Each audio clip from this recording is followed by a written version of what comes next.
all of y'all's perspectives and being a part of the show today. Tre'vell, I want to come to you first. We've had an interesting week that's coming up this weekend. We have a movie that's coming out that a lot of people are talking about. I have been watching your show Seated that you co-host with Ray Love Jr.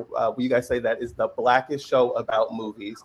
And this weekend we have a movie coming out called You, Me, and Tuscany. And there's a conversation around the film that I'm actually really irritated around it because I feel like it's a conversation we have often. I'm going to play a clip from the Today Show yesterday where Regé and Halle Bailey were talking to Craig Melvin, excuse me. And the reality is that there are not a lot of rom-coms out there where they feature folks that look like us. And I read recently that there are even some studios that are actively watching to see how this movie does before they greenlight other rom-coms featuring people that look like us. What kind of message do you hope this film sends? I mean, I hope that everyone who walks out of that cinema feels like this is for them. The aspirational, whimsical, joyful escapades into the sunset, finding your perfect life, finding your perfect love. Everyone can have that. Everyone can do that. Yeah. We didn't make Tuscany up. It's not a fantasy movie. It's fantastical. Yeah. But you should walk out going, I can buy that ticket. I can live my best life. I can be that brave. And absolutely everyone deserves that, and everyone does live that in real life. Yes, and we need to see more of our stories on screen. I mean, it's beautiful that we have a theatrical release. Like, people can go to the theaters to see this movie and experience this joy and adventure and go for this wild ride. You have there at the bottom. The feeling for me here is Halle Bailey and Regé are not going to save the Black story. This idea that every big Black movie that comes out is going to be the one that is going to be the barometer of whether or not we should get more Black stories told. I'm curious how you think about that, because I'm irritated. Well, yes. You know, I think many of us are irritated at the ways that our in quotation marks films, right, get this like undue pressure or this undue responsibility to, or burden on its shoulders to like sell all the tickets at the box office and prove right to these folks in the highest offices in Hollywood that our stories somehow matter. I think it's super frustrating, but you're right. This is something we've heard before, right? This is very similar to the whole Black films don't travel myth that gets recycled out every few years. It is unfortunate because the reality is it then robs us of an ability to like, truly grapple with these films in the way that we should, right? We feel like we not gonna get another rom-com for some time, and so we don't want to say that the movie might not be the best. I may or may not have seen it already, but we'll leave that for Seated. Check it out. But you know what I mean? Like we don't get to do that. We don't get to do that when we're worried about whether or not this film will allow us to have more rom-coms with Black leads to come. And that is the real kind of like disappointment out of all of this.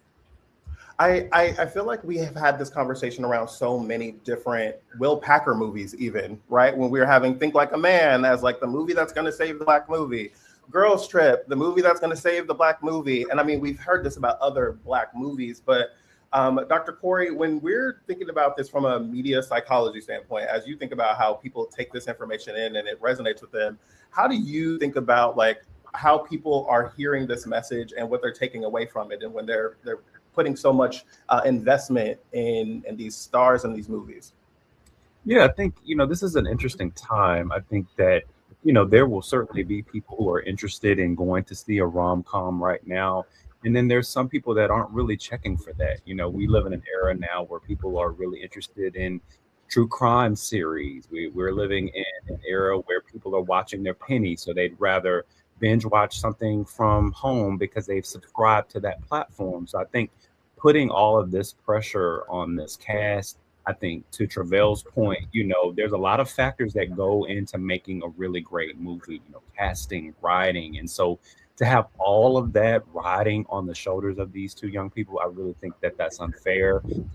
And then I think it's unfair to where the audience is right now, going back to those different factors that I just mentioned. Yeah, one of the things that frustrates me with this story is like, I feel like it is kind of the same way that we have frustration or upset around the ways that we don't get honored at the different award shows, or the ways that we don't see enough of our stories being told in various different capacities. And I think the thing that frustrates me is there is a requirement that we act like we don't know that this white supremacist system is doing what it's doing. And Tre'vell, I would ask you, as you have worked in this industry for so long, I'm curious how you think about the ways that we are always having this conversation around it, but not having the conversation about like the real issue in the broader media. Like, how do you think about that? Yeah, well, I mean, I think the reality is that, the majority of people engaging in this kind of conversation um, are not seriously interested in grappling with, right, the various systems and structures that are at play that lead us to a point where studio executives are still saying this kind of thing to people, and then folks feel the need to share it with broader audiences because they know it'll impact their work. It is what I find interesting is that, to your point, we can have, and we often do have, conversations about how we can divest from certain systems, how we can redirect our money and our energy and our clicks and all of that to other places. And the reality is we don't do that.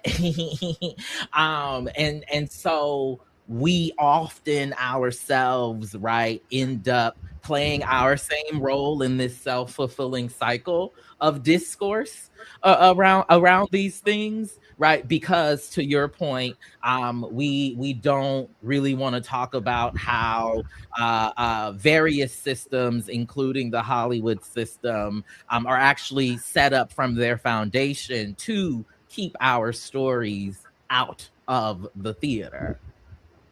Well, as we're talking about the Hollywood system, I think. Hey, what's up? I'm Jarrett, and you just finished watching a clip from The Jarrett Hill Show. The Jarrett Hill Show, me being Jarrett Hill. And I would love it if you would like, subscribe, share with your friends, talk to someone about what you saw, and we'll see you next time.